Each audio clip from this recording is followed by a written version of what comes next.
ವೀಕ್ಷಕರೇ ನಮಸ್ಕಾರ.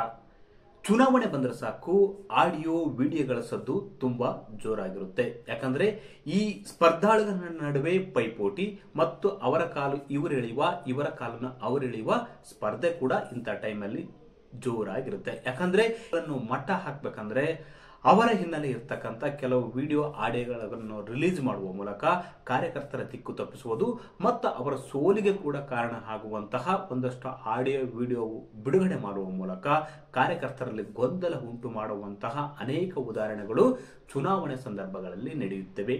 ಇಂಥದ್ದೇ ಒಂದು ಆಡಿಯೋ ಸಮರ ಈಗ ಸದ್ಯ ಗಂಗಾವತಿ ವಿಧಾನಸಭಾ ಕ್ಷೇತ್ರದಲ್ಲಿ ನಡೆದಿದೆ. ಯಾಕೆ ನಡೀತಿದೆ ಎಂಬುದಕ್ಕೆ ಕಾರಣ ಏನಪ್ಪಾ ಅಂದ್ರೆ ಅದು ವಿಧಾನಸಭೆ ಅಂದ್ರೆ ಗಂಗಾವತಿ ವಿಧಾನಸಭೆಯ ಉಪಚುನಾವಣೆ ಇನ್ನು ಕೆಲವೇ ತಿಂಗಳಲ್ಲಿ ನಡೆಯಲಿದೆ.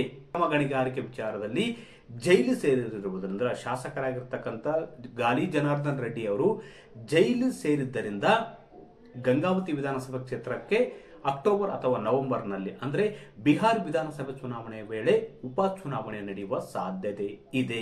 ಹೀಗಾಗಿ ಈ ಕ್ಷೇತ್ರದ ಟಿಕೆಟ್ ಪಡೆಯಲು ಈಗಾಗಲೇ ಕಾಂಗ್ರೆಸ್ ಪಕ್ಷದಲ್ಲಿ ಪೈಪೋಟಿ ಏರ್ಪಟ್ಟಿದೆ. ಈ ಹಿನ್ನೆಲೆಯಲ್ಲಿ ಗಂಗಾವತಿ ವಿಧಾನಸಭಾ ಕ್ಷೇತ್ರದಲ್ಲಿ ಸದ್ಯ ಆಡಿಯೋ ವೈರಲ್ ಆಡಿಯೋ ಸಮರ ಏರ್ಪಟ್ಟಿದೆ. ಮಾಜಿ ಶಾಸಕ ಹಾಗೂ ಮಾಜಿ ಸಚಿವರಾಗಿರ್ತಕ್ಕಂಥ ಇಕ್ಬಾಲ್ ಅನ್ಸಾರಿ ಅವರನ್ನು ಟಾರ್ಗೆಟ್ ಮಾಡಿಕೊಂಡು ಈಗ ಒಂದು ಆಡಿಯೋ ಕ್ಷೇತ್ರದಲ್ಲಿ ವೈರಲ್ ಆಗಿದೆ. ಅದು ಕೆಪಿಸಿಸಿ ಸದಸ್ಯರ ಒಬ್ಬರ ಆಡಿಯೋ ಅಂತ ಹೇಳಲಾಗ್ತಿದೆ.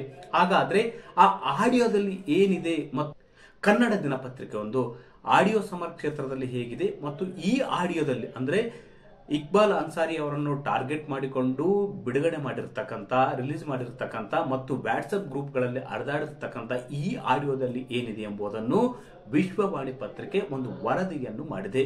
ವಿಶೇಷವಾಗಿ ಈ ಆಡಿಯೋದಲ್ಲಿ ಕೆಪಿಸಿಸಿ ಸದಸ್ಯರೊಬ್ಬರು ಮಹಿಳಾ ಸದಸ್ಯರೊಬ್ಬರು ಆಡಿಯೋ ಇದಾಗಿದೆ.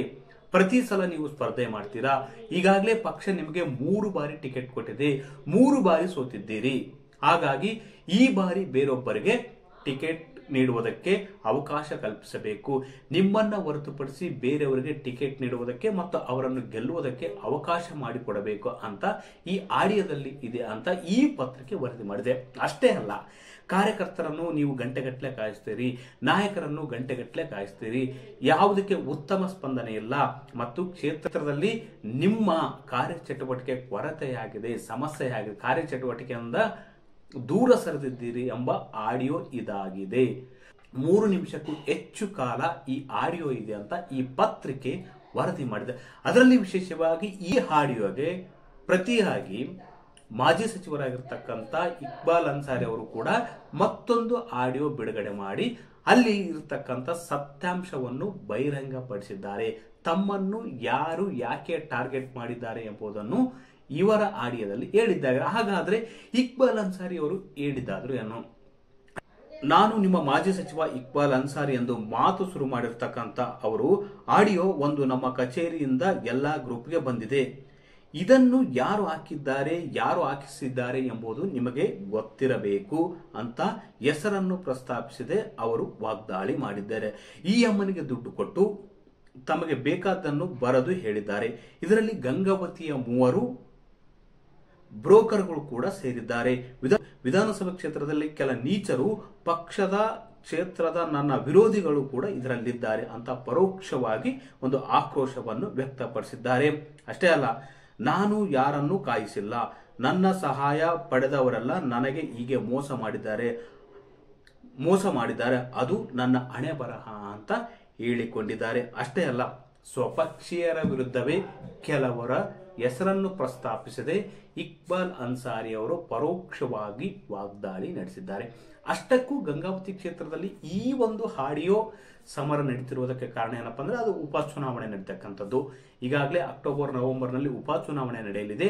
ಈ ಹಿನ್ನೆಲೆಯಲ್ಲಿ ಒಂದು ಈ ಸಮರ ಏರ್ಪಟ್ಟಿದೆ. ಅದರಲ್ಲಿ ವಿಶೇಷವಾಗಿ ಕಾಂಗ್ರೆಸ್ ಪಕ್ಷದ ಟಿಕೆಟ್ ಆಕಾಂಕ್ಷಿಯಾಗಿ ಈ ಬಾರಿ ಇಕ್ಬಾಲ್ ಅನ್ಸಾರಿ ಅವರು ಇದ್ದಾರೆ.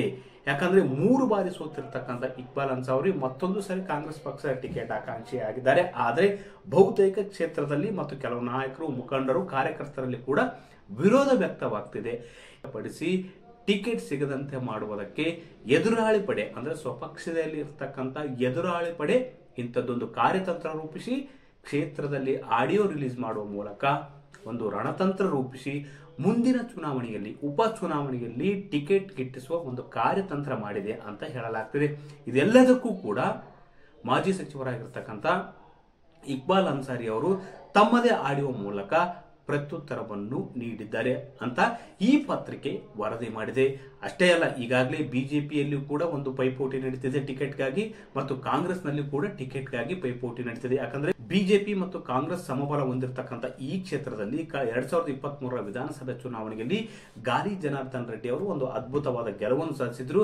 ಆದರೆ ತದನಂತರದಲ್ಲಿ ಸ್ಥಿತ್ಯಂತರವಾಗಿ ರಾಜಕೀಯ ಬೆಳವಣಿಗೆಗಳ ಸ್ಥಿತ್ಯಂತರದಲ್ಲಿ ಗಾಲಿ ಜನಾರ್ದನ್ ರೆಡ್ಡಿ ಅವರು ಪುನಃ ಬಿಜೆಪಿಗೆ ಬಂದಿದ್ರು. ಬಂದಂತ ತೀರ್ಪು ಹಿನ್ನೆಲೆಯಲ್ಲಿ ಅಕ್ರಮ ಗಣಿಗಾರಿಕೆ ವಿಚಾರದಲ್ಲಿ ಈಗ ಗಾಲಿ ಜನಾರ್ದನ್ ರೆಡ್ಡಿ ಅವರು ಜೈಲು ಸೇರಿದ್ದು.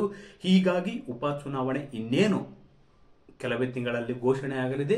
ಹೀಗಾಗಿ ಟಿಕೆಟ್ಗಾಗಿ ಪೈಪೋಟಿ ಏರ್ಪಟ್ಟಿರುವ ಸಲುವಾಗಿ ಇಂತಹ ಆಡಿಯೋ ಸಮರ ಕಾಂಗ್ರೆಸ್ನಲ್ಲಿ ನಡೆದಿದೆ. ಅದು ಸ್ವಪಕ್ಷೀಯ ನಾಯಕರ ವಿರುದ್ಧವೇ ಪ್ರತಿ ವಾಗ್ದಾಳಿ ನಡೆದಿದೆ. ಈ ಮಾಹಿತಿ ನಿಮಗೆ ಇಷ್ಟವಾದಲ್ಲಿ ವಿಡಿಯೋ ಶೇರ್ ಮಾಡಿ, ಲೈಕ್ ಮಾಡಿ, ಕಮೆಂಟ್ ಮಾಡಿ.